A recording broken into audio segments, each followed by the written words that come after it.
Friends, आज हम electricity के कुछ इम्पोर्टेंट क्वेश्चन के बारे में डिस्कस करेंगे जो कि अधिकतर कंपटीशन में पूछे जाते हैं और इन क्वेश्चनों को हम बहुत ही शॉर्ट तरीके से करना भी आप सीखेंगे। तो अब देखिए, पहला जैसा हमारा क्वेश्चन है कि 50 ओम प्रतिरोध के धात्विक तार को खींचकर उसकी लंबाई 2 गुनी कर दें तो उसका नया प्रतिरोध क्या है।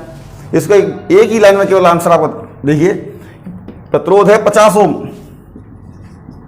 और आपने उसको खींचकर उसकी लंबाई 2 गुनी कर दी तो नया प्रतिरोध क्या होगा। तो इसका डायरेक्ट फॉर्म में याद रखें, आर डैश मतलब नया प्रतिरोध N square into R. N कितने गुना खींचा है आपने 2 गुना खींचा है तो 2 का स्क्वायर और पुराना प्रतिरोध है हमारा 50 तो 2 का स्क्वायर 4 और 50 चौक 200 डायरेक्ट। यदि यही हम कहे थे कि लंबाई 3 गुनी कर दी जाए तो बस आपको कुछ नहीं करना है, 3 का स्क्वायर कर दे आप, 3 का स्क्वायर 9, 9 पंजे 45, 450। तो बस जितने गुना आपने किया आप कहते 10 गुना कर दे, बिना कुछ करे बिना कुछ लिखे एन स्क्वायर करना है इसका 10 गुनी आपने लंबाई तार को किसी तार को खींचकर लंबाई 10 गुनी कर दी तो बस 10 का स्क्वायर करें, 10 दाई 100 और 100 इंटू 50 5000। तो आप डायरेक्ट लगा सकते हैं। अब देखिए अगला क्वेश्चन, 50 ओम प्रतिरोध के एक समान तार को 5 बराबर भागों में काटा। तो 50 ओम का तार है, आपने 5 बराबर भागों में काटा गया है और फिर इन भागों को समांतर क्रम में जोड़ देते हैं। पहले तो इस 50 ओम के तार को 5 भागों में काटा और फिर उन प्रत्येक भाग को हमने समांतर क्रम में जोड़ा, संयोजन का तुल्य प्रतिरोध।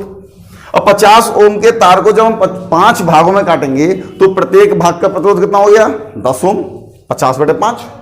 एक भाग का प्रतिरोध 10 ओम, एक तार का प्रतिरोध 10 ओम और इन भागों को आपने किसमें जोड़ दिया, 5 भागों को समांतर क्रम में, 5 भागों में 1 2 3 4 5। और हमने बताया था आपको इससे पहले वीडियो में हमने आपको बताया था कि यदि एक जैसे प्रतिरोध समांतर क्रम में जुड़े हों तो डायरेक्ट प्रतिरोध निकालने के लिए किसी एक प्रतिरोध में आप प्रतिरोधों की संख्या का भाग कर दें।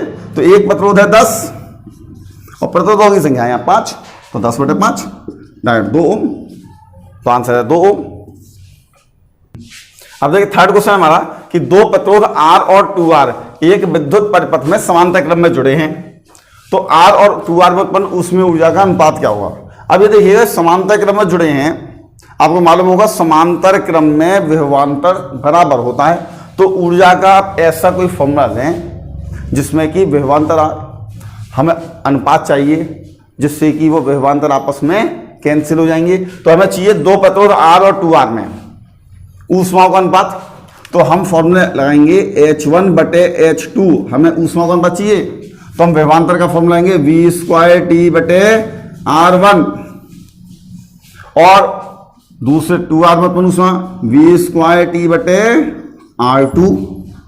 हमने इस फॉर्मूले को इसलिए यूज किया क्योंकि विभवांतर बराबर होता है।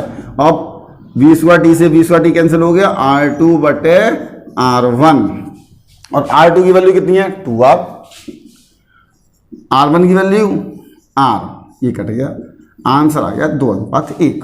तो R और 2R में उत्पन्न ऊष्मीय ऊर्जा का अनुपात आएगा आंसर 2:1।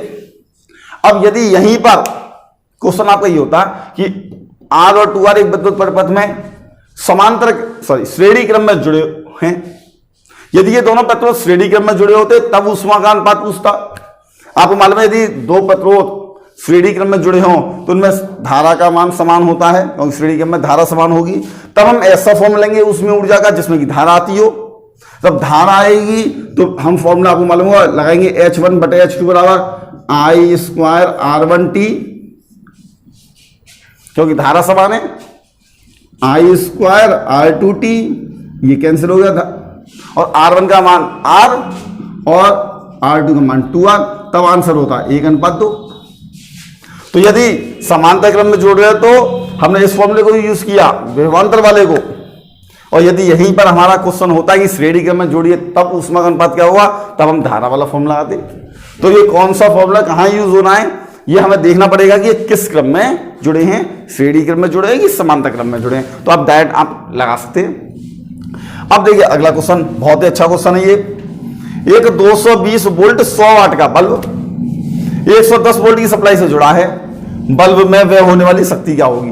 अर्थात कहने का अर्थ यह क्वेश्चन का कि 220 वोल्ट आते हैं तो बल्ब 100 वाट लेता है, 220 वोल्ट पर 100 वाट, और 110 वोल्ट आए तो कितने वाट लेगा? आप ये बता देना कि वोल्ट आधे हो गए तो वाट भी आधे हो जाएंगे तो 50 वाट, गलत बिल्कुल। यहां पर देखिएगा, आप याद रखिएगा कि जब किसी चालक में वोल्टेज का मान घटता है या बढ़ता है तो धारा का मान भी घटेगा या बढ़ेगा, शक्ति भी घटेगी बढ़ेगी क्या बढ़ेगी, लेकिन उस चालक का प्रतिरोध नियत होता है। अर्थात किसी चालक का प्रतिरोध उसके वोल्टेज पर निर्भर नहीं करता है। तो चाहे हम 220 वोल्ट पर चलाएं या 110 वोल्ट पर चलाएं, बल्ब का प्रतिरोध नियत रहेगा। तो सबसे पहले हम 220 वोल्ट और 100 वाट से इसका प्रतिरोध निकालेंगे। आपको फॉर्मूला मालूम होगा, R बराबर V square upon P. Voltage कितने हैं? 220, तो 220 इंटू 220 और बटे पी की वैल्यू 100, 22 इंटू 22 484 ओम। ये तो आ गया इसका प्रतिरोध। अब आपको प्रतिरोध मालूम है। अब हम चाहे 110 पर वोल्ट पर जब उसको जलाएंगे तब भी प्रतिरोध हमारा 484 ओम ही रहेगा। अब वह होने वाली शक्ति P डैश बराबर V का upon R, V dash square बटे R। अब V डैश की वैल्यू कितनी है? 110, तो 110 इंटू 110 बटे R की वैल्यू कितनी है? 484। 11 से 44, 11 से 10 बार, 11 से फिर 10 बार, 11 से 4 बार, 2 से 5 और फिर ये 2 से 5 और 5 बन जाए 25 बार। अर्थात 220 वोल्ट की जगह यदि वोल्टेज 110 हो गए तो अब बल्ब में व्यय होने वाली शक्ति 25 वाट होगी। देखिए नेक्स्ट क्वेश्चन है हमारा, निम्न चित्र में, ये जो चित्र है इस चित्र में ए और डी के बीच में तुल्य प्रतिरोध कितना है? ए और डी के बीच में हमने आपको कहा था हमें ए और डी के बीच में तुल्य प्रतिरोध निकालना है। तो ये देखिए ए और डी, ए से डी तक जाने कितने रास्ते? ए से डी तक जाने एक तो ये सीधा रास्ता है, और यदि इन रास्तों की बात करें, एक ये वाला रास्ता और एक ये, इस रास्ते से यदि हम यहाँ तक जाएं तो ये दोनों प्रतिरोध एक ही रास्ते में हैं।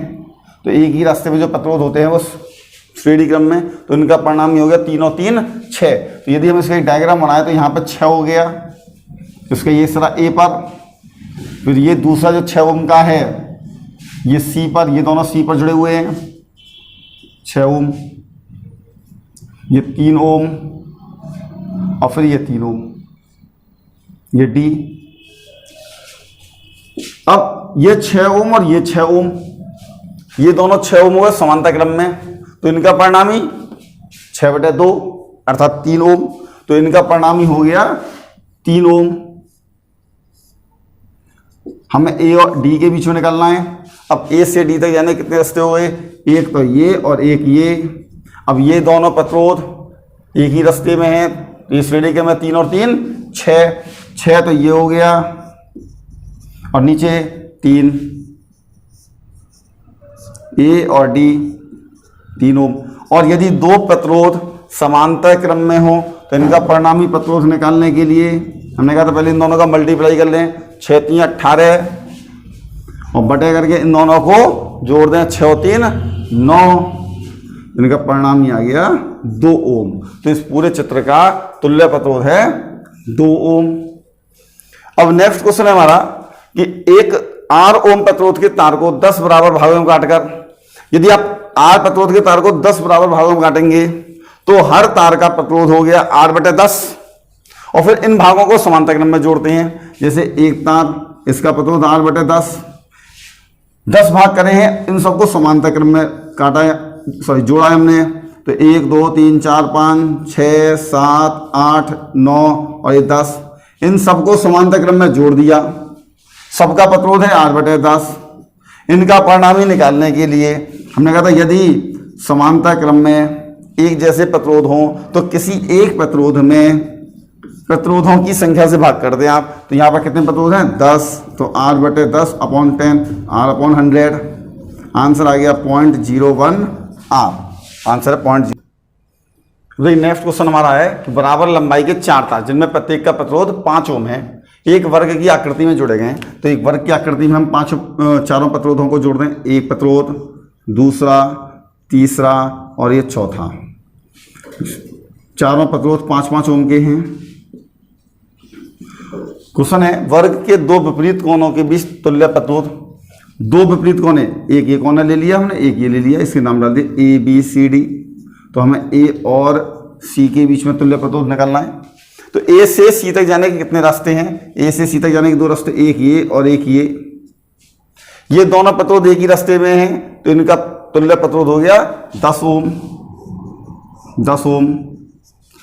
ये दोनों प्रतिरोध भी एक ही रास्ते में, इनका परिणामी प्रतिरोध भी 10 ओम। और ये 10 ओम और ये 10 ओम, ये समांतर क्रम में जुड़े हैं। ये 10 ओम और ये 10 ओम समांतर क्रम में जुड़े हैं, तो इनका परिणामी प्रतिरोध हो गया, हमने कहा था यदि दो प्रतिरोध समान प्रतिरोध समांतर क्रम में जुड़े हों तो उनका तुल्य निकालने के लिए किसी एक प्रतिरोध में आप प्रतिरोधों की संख्या से भाग दे दें। तो 2 प्रतिरोध हैं, तो 10/2 5 ओम। अब देखिए नेक्स्ट क्वेश्चन है, नेक्स्ट क्वेश्चन, n समान प्रतिरोधक पहले श्रेणी क्रम में उसके पश्चात समांतर क्रम में जुड़ाते हैं। तो n प्रतिरोध हैं, 1 प्रतिरोध, 2 प्रतिरोध, 3 प्रतिरोध, n प्रतिरोध। और हमने ये मान लिया कि प्रत्येक प्रतिरोध R है। आपने n प्रतिरोधों को श्रेणी क्रम में जोड़ा है, तो इनका तुल्य प्रतिरोध R', आपको श्रेणी क्रम में मालूम है, सबको जोड़ देते हैं तो R + R + R + R कितनी बार? n बार, यानी n × R। तो श्रेणी क्रम में तुल्य प्रतिरोध हो गया NR। उसके पश्चात समांतर क्रम में जोड़े जाते हैं। RR प्रतिरोध हम समांतर क्रम में जोड़ेंगे। समांतर क्रम में जब जोड़ेंगे तो इनका जो तुल्य आएगा समांतर क्रम में, क्योंकि ये n प्रतिरोध होंगे और एक प्रतिरोध है R का, तो समांतर क्रम में हमने कहा था परिणामी निकालने के लिए किसी एक प्रतिरोध में प्रतिरोधों की संख्या से भाग दे दें। तो समांतर क्रम में तुल्य प्रतिरोध R/n। क्वेश्चन है अधिकतम तथा न्यूनतम प्रतिरोधों का अनुपात। प्रतिरोधों का अधिकतम हमें तब प्राप्त होता है जबकि वे श्रेणी क्रम में जुड़े हों, और न्यूनतम प्रतिरोध हमें तब प्राप्त होता है जबकि वे समांतर क्रम में जुड़े हों। अर्थात हमें R' और R" का अनुपात चाहिए। तो इन दोनों का अनुपात R'/R'। R' की value NR, R', R/n। R से R कैंसिल हो जाएगा, n ऊपर आ जाएगा, तो इनका अनुपात हो गया n² 1, अर्थात n²।